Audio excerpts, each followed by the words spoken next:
এই বিশালাকার ঝিলটি আসলে পরিত্যক্ত কয়লা খনি। জলের মধ্যে পড়ে গিয়ে মৃত্যু হলো 2 ছাত্রের। ঘটনায় চাঞ্চল্য উত্তর আসানসোলের ভানুরাতে।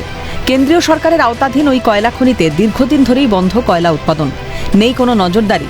জলাশয়টি বর্তমানে অলিখিত সেলফি জোনে পরিণত হয়েছে, ফলে প্রায়ই ঘটছে দুর্ঘটনা। স্বাভাবিকভাবেই অভিযোগের আঙুল ইসিএল এর দিকে। ইসিএল দেখুন, আমাদের এখানে কোনো গার্ড দিচ্ছে না, কিছু না। বারবার ছেলে এসে, একটা মেয়ে ছেলে মারা গেছে কিছুদিন আগে, উঠেছিলাম আমি। আরেকটা ছেলে ওখানে ওই জায়গাটা ডুবেছিল। সূত্রের খবর, নীল জলের আকর্ষণেই ছুটে গিয়েছিল ওই 2 পড়ুয়া। সেলফি তুলতে গিয়ে জলে পড়ে যায় এক ছাত্র, তাকে বাঁচাতে জলে পড়ে যায় অপর ছাত্রটিও। খবর ছড়িয়ে পড়তেই ঘটনাস্থলে পৌঁছয় স্থানীয়রা। তড়িঘড়ি জলে নেমে খোঁজ শুরু করেন তারা। একই সঙ্গে পৌঁছয় আসানসোল উত্তর থানার পুলিশও। তবে দেহ দুটি উদ্ধার করে গ্রামবাসীরাই। ঘটনাস্থল থেকে উদ্ধার বইয়ের ব্যাগ ও জুতো। ঘটনার জন্য ইসিএল কর্তৃপক্ষের উদাসীনতাকেই দায়ী করেছেন তৃণমূল কাউন্সিলর।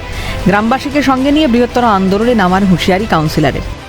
ইসিএলের একটা খনি, পরিত্যক্ত খনি, তাদের লাপরওয়াহি, তাদের এটার প্রতি কোনো গুরুত্ব নেই। প্রতিদিন তাদের কানেও খবর যাচ্ছে, নিউজে দেখছে, তারা প্রতিদিন 1-2 করে মারা যাচ্ছে। তারা এটা খবর রাখছে না। এবার আমরা স্থানীয় মানুষ নিয়ে আমরা বৃহত্তর আন্দোলনের দিকে এগোই। তবে ইসিএল কর্তৃপক্ষের তরফে মেলেনি কোনো প্রতিক্রিয়া। আর কত প্রাণ গেলে হুঁশ ফিরবে খনি কর্তৃপক্ষের, সেটাই বড় প্রশ্ন। আসানসোল থেকে তৃণাঞ্জন চট্টোপাধ্যায় রিপোর্ট, ক্যালকাটা নিউজ।